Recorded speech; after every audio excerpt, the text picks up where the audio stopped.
Aladdin and His Magical Lamp, retold by Daynes.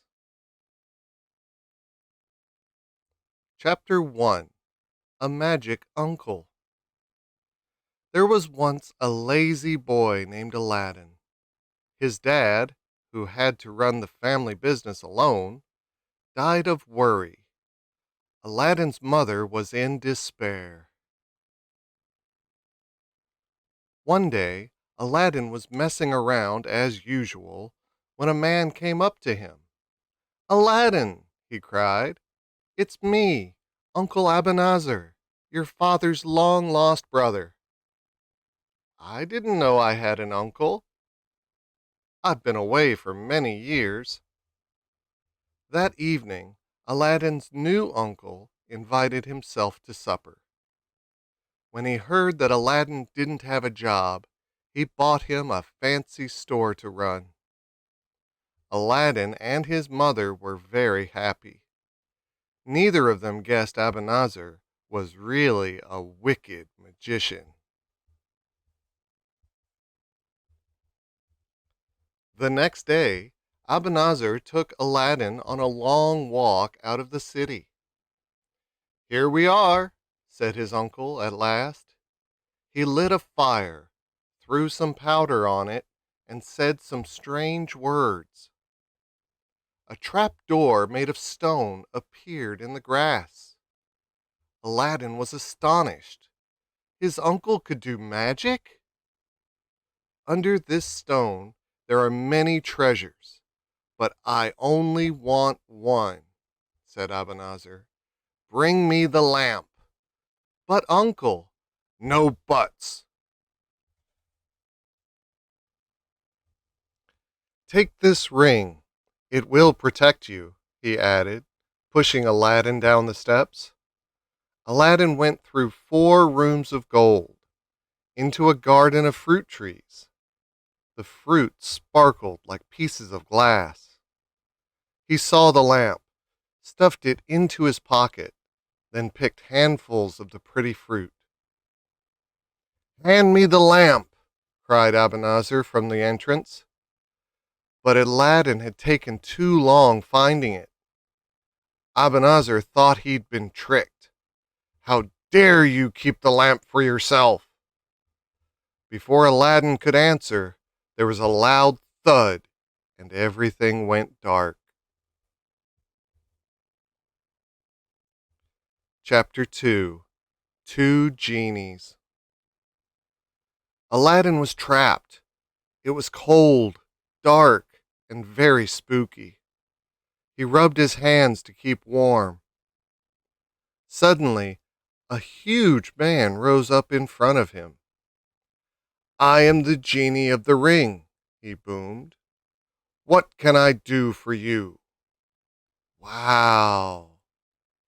"Get me out of here!" shouted Aladdin. In a flash, he found himself outside on the grass. He rushed home to tell his mother what had happened. "Abanazar can't be my uncle. He did magic things and tried to kill me," he cried. "You and your stories," said his mother. "Now, what do you want for supper? I'll sell that old lamp to buy some food." She started to polish the lamp and jumped back in fright as a giant man floated out. "I am the genie of the lamp. Your wish is my command." "Do you have any food?" asked Aladdin. "I'm starving." In an instant, a huge feast appeared on silver plates. The food and wine lasted for a week. When it had gone, Aladdin sold the silver plates. "I'll give you a good price. My price is better." Now life was easy. If Aladdin or his mother wanted food, Aladdin just rubbed the lamp and asked the genie. One day, Aladdin was at the market selling plates when he saw some sparkling jewels. They're just like the glass fruit I picked in the cave, he thought in amazement. It wasn't glass after all. He ran straight home, found the jewels he'd picked in the cave, and hid them. Chapter 3. The Sultan's Daughter. Early one morning, there was a command from the Sultan. Princess Badr al-Badur will go to the public baths today. Everyone must stay at home. Aladdin wondered what the fuss was about. He hid at the baths so he could see the princess for himself. When she lifted her veil, Aladdin almost fainted. The only female face he'd seen before was his mother's. But Princess Badr was beautiful. He skipped home with his starry eyes and a silly smile. "Whatever's the matter?" asked his mother. "I'm in love with the Sultan's daughter," he sighed. "I must marry her." His mother laughed, but Aladdin was serious. "If I don't marry Badr, I'll die," he said. He begged his mother to ask the Sultan for his daughter. "Take him these jewels as a gift," he added. "The Sultan will never agree," cried his mother. But she was very worried about her son, so she did as he asked. The Sultan lived in a grand palace. On her first visit, the Sultan didn't even look at Aladdin's mother. But she went back again and again until finally he spoke to her. "Why do you keep coming to my palace?" She told the Sultan about her son's love for Princess Badr. "We are not worthy of your greatness," she mumbled, "but here is a small gift. I've never seen jewels these big." Badr does need a husband," the Sultan said. "But you said my son could marry her," cried the thin man beside him. The man was a powerful lord called a vizier. He whispered something in the Sultan's ear. Then the Sultan turned to Aladdin's mother. "Your son can marry my daughter in 3 months' time," he said. "I'm going to marry the princess?" "I don't trust that vizier." Chapter 4. The Wrong Husband. 2 months later, Aladdin's mother was in the city. Everyone was talking about a royal wedding. "Princess to marry vizier's son today," shouted a herald. Aladdin's mother rushed home to tell Aladdin the bad news. He was very upset until he remembered the genie of the lamp. He ordered the genie to disturb the couple that very night. "Put the vizier's son out in the cold and bring Princess Badr to me."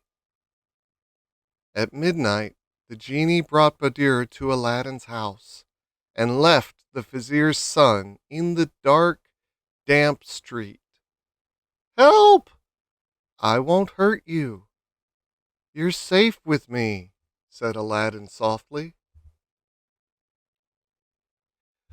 Before sunrise, the genie returned Badr and the vizier's son to their room. "What's wrong?"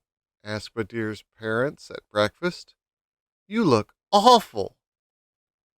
Princess Badr kept very quiet.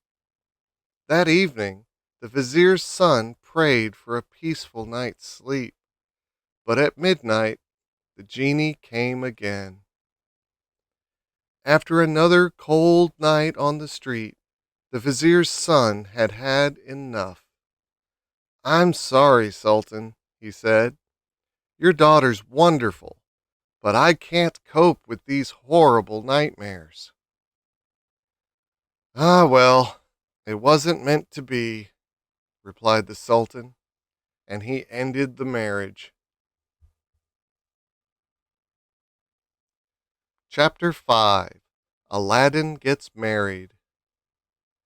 Before long, Aladdin's mother went back to see the Sultan. Tell your son to send me more jewels, he told her.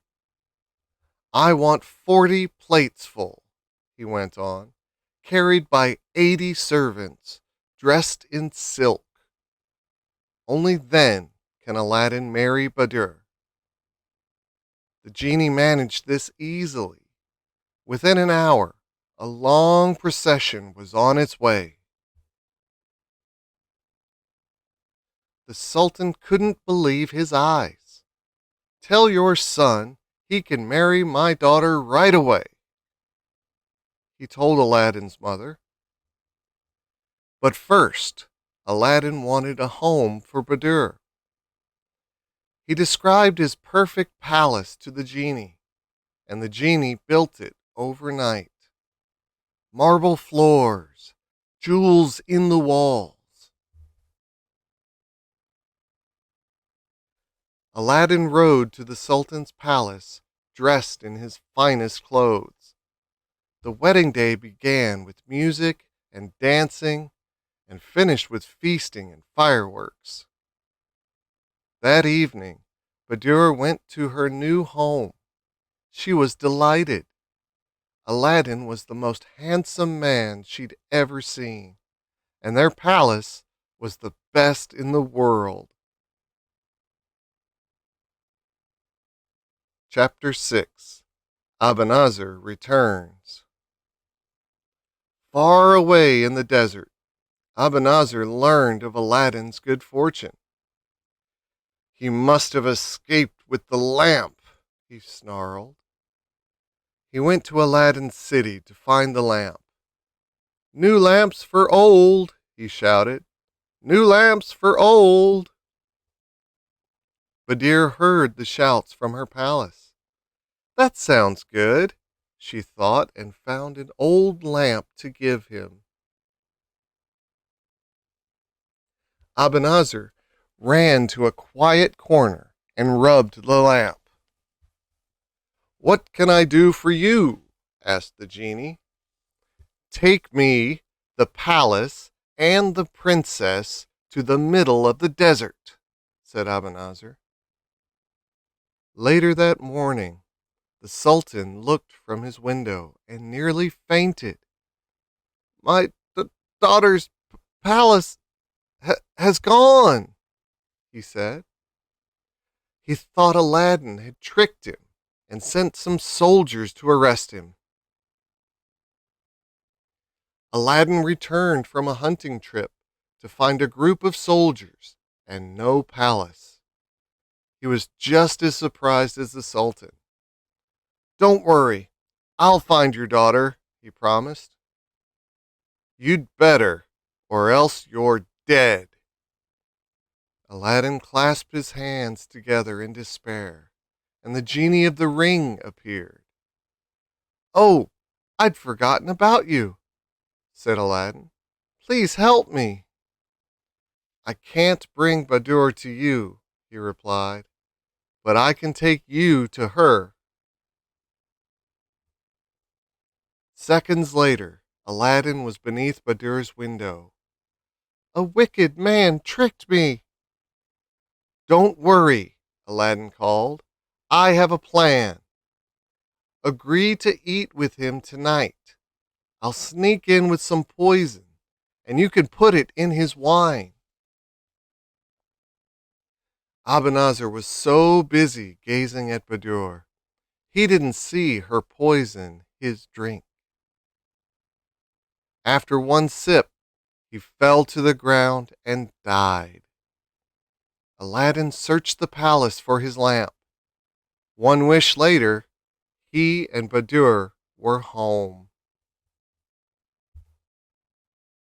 Chapter 7. The Evil Brother. But they still weren't safe. Abanazar had an evil brother, and he wanted revenge. The brother dressed up as Fatima, a holy woman. He stood outside Aladdin's palace, pretending to heal people. Badura was very excited to see Fatima and invited her inside. "What a lovely hall," said the fake Fatima. "But if you hang a roc's egg from the dome, it will be even better." The roc was an enormous bird which laid huge white eggs. Badura loved Fatima's suggestion and asked Aladdin. "No problem," he said, and called the genie of the lamp. "Bring me a roc's egg." "What?" "Anything but that," wailed the genie. "If you ask for such a thing, I must kill you." "But I know it wasn't your idea," he went on. "Fatima is really Abanazar's brother in disguise. He wants you dead." Aladdin was shocked. He had to think fast. "Oh, my head's so sore." He asked Fatima to heal his headache. As the evil brother came closer, Aladdin grabbed his dagger and killed him. With no more evil men to bother them, Aladdin and Badr were safe. In time, Aladdin became Sultan, and his mother became a grandmother. They had all they could wish for, so the lamp and ring were left in a drawer. Who knows? The genies may still be there today.